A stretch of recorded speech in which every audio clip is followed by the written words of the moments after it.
एक जंगल में एक बड़ा ही ज्ञानी चूहा रहता था। उसकी सूझबूझ भरी सीख से जंगल के ढेर पशु पक्षी लाभ उठा चुके थे।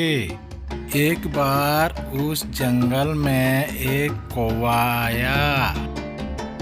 उसने प्रत्येक के मुंह से जब उस चूहे की प्रशंसा सुनी तो जल भुन गया। उसने सोचा कि इस चूहे के आगे मेरी कुटिल बुद्धि नहीं चलेगी। बेहतर होगा कि किसी भी प्रकार से उसे समाप्त किया जाए। मगर कैसे?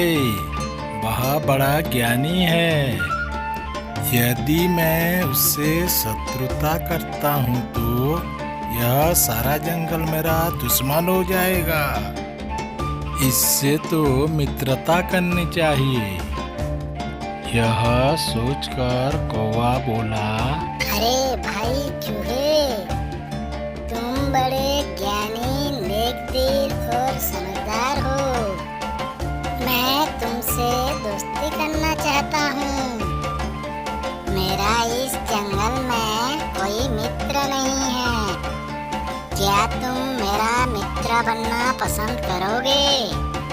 अरे भैया कौवे, तुम मेरे शिकारी हो और मैं तुम्हारा शिकार हूँ।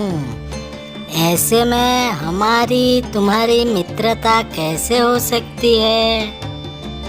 विद्वानों ने कहा है कि जो लोग कुटिल बुद्धि से मित्रता करते हैं वो जीवन में हानि ही उठाते हैं। इसीलिए मैं आपसे मित्रता नहीं कर सकता।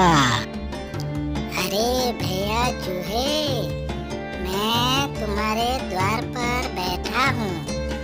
यदि तुम मुझे अपना मित्र बनाओगे तो ठीक है, नहीं तो मैं यहीं पर मर जाऊंगा। नहीं भाई कौवे, मैं अपने किसी शत्रु से मित्रता नहीं कर सकता। भैया, आज तक हमने एक दूसरे से कभी मेल जोल ही नहीं किया, तो फिर नफरत क्यों? इस दुश्मनी का मतलब? देखो भाई, दुश्मनी दो प्रकार की होती है, एक स्वाभाविक और दूसरी कृत्रिम।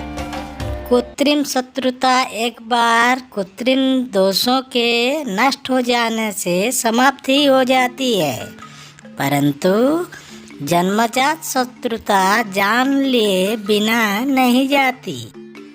भैया, मुझे इन दोनों प्रकार की शत्रुता के भेद तो बताओ, ताकि मैं भी अपने शत्रुओं की पहचान कर सकूं। सुनो भाई, यदि किसी कारण से शत्रुता हो जाए तो वह कृत्रिम होती है।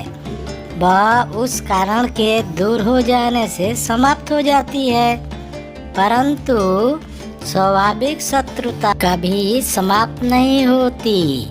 जैसे कि सांप और नेबले, मांसाहारी और शाकाहारी की, कुत्ते और बिल्ली की, अमीर और गरीब की, सौत और सुहागन की, साधु और दुष्ट की। यद्यपि इनमें से किसी को भी स्वभाव का अंत नहीं हुआ, फलस्वरूप यह एक दूसरे को देखकर चलते हैं। चूहे की बात सुनकर कौवा बोला, भाई, यह सब बेकार की बात है। मेरी बात सुनो।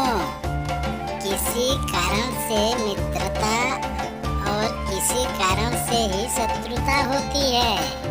संसार में बुद्धिमानों से मित्रता ही करनी चाहिए, शत्रुता नहीं। इसलिए तुम मुझसे मित्रता करो, हम दोनों मिलकर रहेंगे। भैया, नीति का सार सुनो।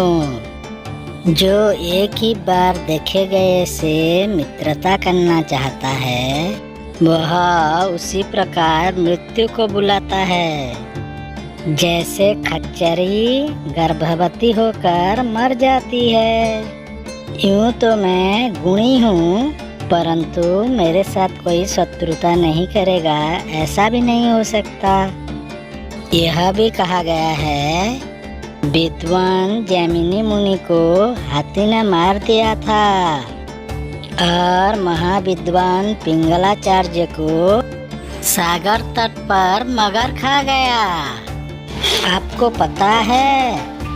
मेरे भाई चूहे, यह सब तो ठीक है, परंतु सुनो। किंतु चूहे ने उनकी बात काट दी और कहा, पहले तुम मेरी बात सुनो। दोपहर की पहले की छाया पहले लंबी फिर छोटी होती है, फिर धीरे धीरे समाप्त हो जाती है। इसी तरह सौगंध खाकर मित्रता करने वाले शत्रु पर कभी विश्वास न करो। यह भी सुना गया है कि कसम खाने वाले इंद्र देवता ने मृत्यु को मार डाला था। अच्छे काम करके मित्रता करना चाणक्य नीति है। मित्र संगठन द्वारा बल बढ़ाना बृहस्पति नीति है। चूहे के मुंह से यह सब बातें सुनकर कौवा समझ गया कि यह ज्ञानी है, इस प्रकार काबू में नहीं आएगा। इससे तो हठी बनकर ही मित्रता करनी होगी। कौवा चूहे की वाणी सुनकर गुस्से में जल गया था, मगर ऊपर से मुस्कुराते हुए बोला, देखो भाई, मैं तुमसे मित्रता करना चाहता हूँ। तुम जो भी कहोगे मैं वही बात मान लूँगा। यदि अब भी तुम मुझसे मित्रता नहीं करोगे तो मैं यहीं सिर पटक पटक कर जान दे दूँगा। उसकी यही धमकी सुनकर चूहे ने सोचा कि यदि ऐसा हो जाएगा तो उसकी हत्या का पाप मेरे सिर पर लग जाए। तो ठीक है भाई, अगर ऐसी ही बात है तो मुझे तुम्हारी मित्रता स्वीकार है। उसके बाद चूहे और कौवे की दोस्ती दिन प्रतिदिन बढ़ने लगी। उन्हीं दिनों जंगल में सूखा पड़ गया। बरसात न होने से बीमारियां और भूखमरी फैलने लगी। एक दिन कौवा उदास होकर चूहे के पास आकर बोला, अरे चूहे भैया, अब तो अपना यहाँ रहना मुश्किल है। अकाल के कारण खाने को कुछ भी नहीं मिलता। इस साल वर्षा न होने से सारे तालाब सूखे हो गए हैं। पीने का पानी भी कहीं नहीं है। तो तुम कहाँ जाओगे? यहाँ से दूर घने जंगल में एक बहुत बड़ा तालाब है। वहाँ पर तुम्हारे जैसा मेरा एक दोस्त कछुआ रहता है। वहाँ तालाब और झरने हैं। सूखा पड़ने का तो सवाल ही नहीं है। यदि ऐसी बात है तो मैं भी तुम्हारे साथ चलता हूँ। मगर मित्र, तुम वहाँ कैसे जाओगे? वह जगह तो बहुत दूर है। क्या तुम मुझे अपनी पीठ पर बैठा कर नहीं ले जा सकते? अरे हाँ। यह सुनकर कौवे की शैतानी दिमाग चमकने लगी। हालांकि यह कार्य बेहद कष्टपूर्ण होगा, किंतु तुम्हारे जैसे ज्ञानी मित्र के लिए तो जान हाजिर है। चलो, मैं तुम्हें अभी ले चलता हूँ।